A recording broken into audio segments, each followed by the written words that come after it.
Ignition sequence start. 6, 5, 4, 3, 2, 1, 0. Liftoff. We have a liftoff.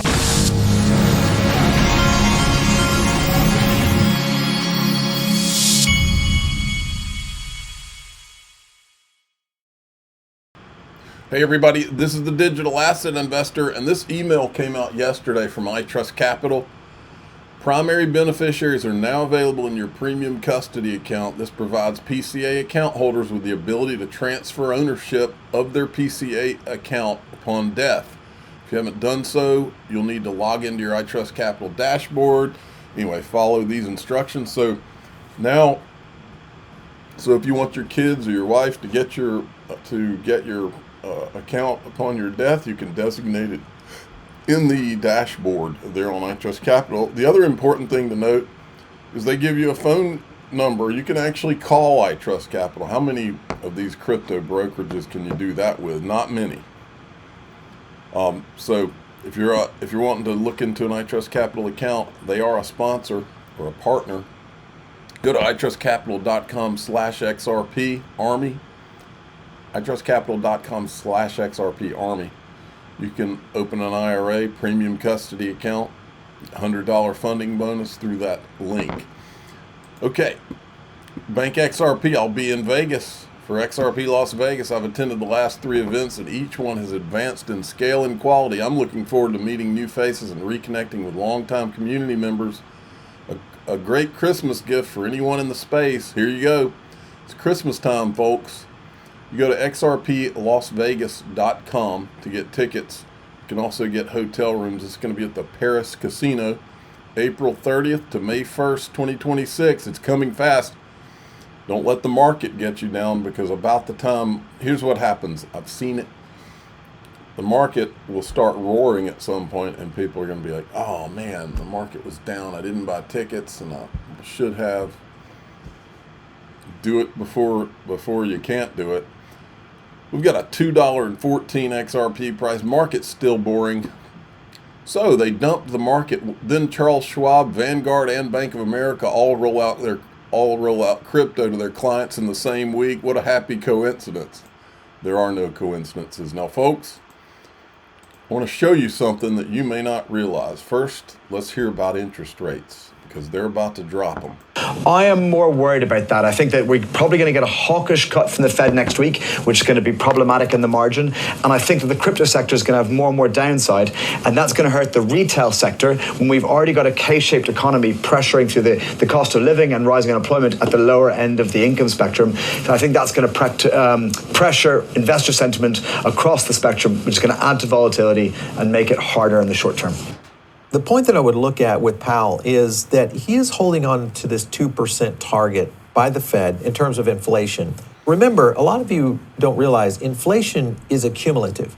So it continues to go up no matter what. What's not acceptable right now, and I think this is where Powell is trying to fade the heat on it, is the jobs position that we're in right now.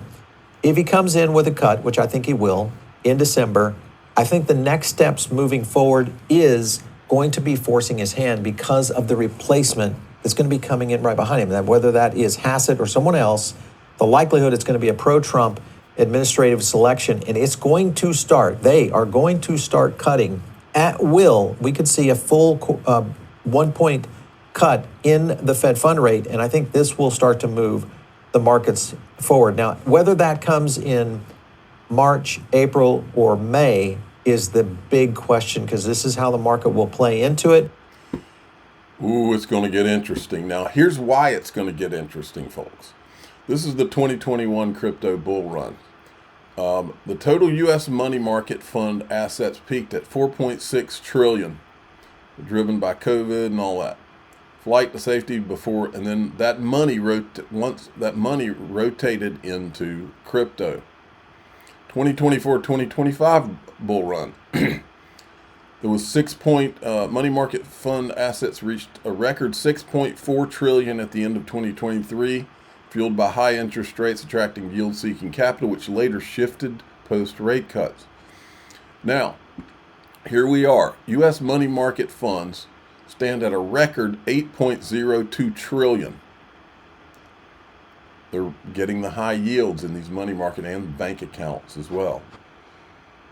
The state, you can see, folks, how what I wrote here, the XRP crypto stages said it doesn't take a PhD in math to figure out what's coming when interest rates making money markets less attractive. Lock in, folks. I'm telling you, this time it's not just the liquidity flood that's coming. It's that this is the first time since I've been in this that crypto's actually going to get regulatory clarity. And you got so many more the ETFs are coming out. The setup is obvious. That's why I said this. Cointelegraph, retail sentiment is swinging hard, and each dip into the fear zone has perfectly predicted a bounce per sentiment. Well, not me. My sentiment is swinging into the XRP opportunity zone. I hope prices stay down here while this table gets finished being set, because I'll be accumulating as I can. Now, Brad Garlinghouse here predicts $180,000 Bitcoin by the end of 2026. I'll go out on the limb and I'll say Bitcoin 180,000 December 23rd or December 31st, 2026. All right, where's the prediction market around that now? It'll be live in 2 seconds. Now, I went to Grok and I said, well, just based on history with XRP and price versus Bitcoin, what would that do to the XRP price? Now, keep in mind, we're just talking about the speculative part of all this, like the speculation that's existed since the beginning of crypto. Grok's putting it at between $4.60 and $6 just on the speculation that would occur if Bitcoin got to 180,000 in XRP. That's a $4.60 to $6. So that tells me that with how the table has been set and the actual utility market coming in, the game is about to completely change. I think we're going to blow the doors off of $6 because it's not just going to be the speculation this time. Let's see. I don't know if I played this clip yesterday, so I'll play it. I got a little crisscrossed on which clips of Brad Garlinghouse I played. I think one of the things that Binance has done incredibly well, the numbers that Richard's talking about, 300 million people, they're bringing people into crypto. We all want, there's an echo chamber that we all experience of people in crypto. But the amazing thing about the passionate pioneers that are here in this room is they've been in. We just want that audience to grow. And I think what you're seeing happen in the United States with regulatory clarity, Richard earlier referenced the Genius Act. The Genius Act is regulatory clarity for stablecoins. And you're already seeing more institutional interest in stablecoin payments. Ripple purchased a company called G Treasury recently, which has visibility into over $10 trillion of payments from their corporate customers. And the number of those customers who are already, the acquisition closed Monday. The number of those customers that are already approaching us interested in leveraging stablecoins for the flexibility, for better yield, for as a trusted resource is, because of that clarity, people are leaning in. We don't yet have, obviously Ripple went through a long lawsuit with the US government, and XRP received regulatory clarity from the federal courts. We have been championing, and I know Team Solana has been championing regulatory clarity for crypto broadly in what is generally called the Clarity Act in the United States. There's still forward momentum on that. I don't think it's going to happen this year, which the President Trump has kind of championed. But I think sometime in the first half of next year we'll see passage of legislation which will continue to unlock and create more tailwinds for the whole industry.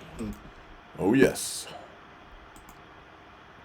Here's Representative French Hill, who's talking about the prior administration and everything that they tried to do to the digital asset ecosystem. Financial Services Committee issuing a 53-page final staff report on how the Biden administration debanked digital assets. It details how Biden-era regulators used vague rules, excessive discretion, informal guidance, and aggressive enforcement, all to pressure banks into distancing themselves from digital asset clients. This resulted in at least 30 entities or individuals losing access to financial services. Joining me now is Arkansas Congressman French Hill. He's the chairman of the House Financial Services Committee. Mr. Chairman, great to see you this morning. Thanks very much for being here. I want to kick it off with your report. What can you tell us? Well, Maria, happy holidays. Great to be with you. Hope you had a great Thanksgiving.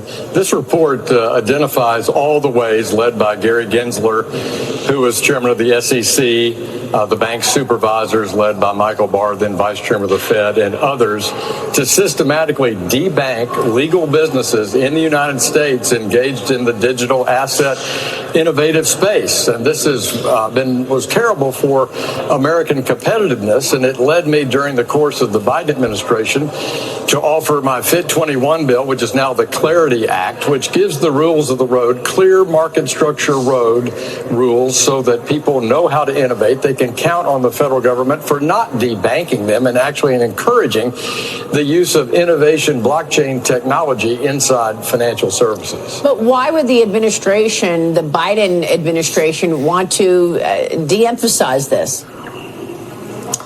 Well, I think they took the same approach that the Obama administration is, that when they, in their privileged point of view, believes that somehow that this innovation is a bad thing, they wanted to see it blocked from access to the financial system. We call it Choke Point 2.0. Choke Point 1.0, led by the FDIC, principally during the Obama administration, encouraged banks through leverage, intimidation, guidance, verbal communication, email listing, to ban them from banking businesses that the Obama administration didn't favor, like gun dealers, for example. I see. And this is wrong when the federal government uses its authority to tell a private entity they can or cannot do business with someone just because of their a belief system that, you know, doing business with a gun dealer is bad, doing business with an energy producer is bad because of the climate. Well, that's a very good point. Financial. Okay, we're going to go into DAIXRP.com. We got a lot of stuff to cover in there. There's a lot going on today. Go to DAIXRP.com. That's the Patreon. If you'd rather join through YouTube, click join below any of these videos. If you'd rather join through X, hit subscribe. In all of those, you get the full video plus the extended video with no commercials. I'm the digital asset investor. I'm not an investment advisor. This is for entertainment purposes only. Please subscribe. Hit the like button. Tell your friends and family. Away we go.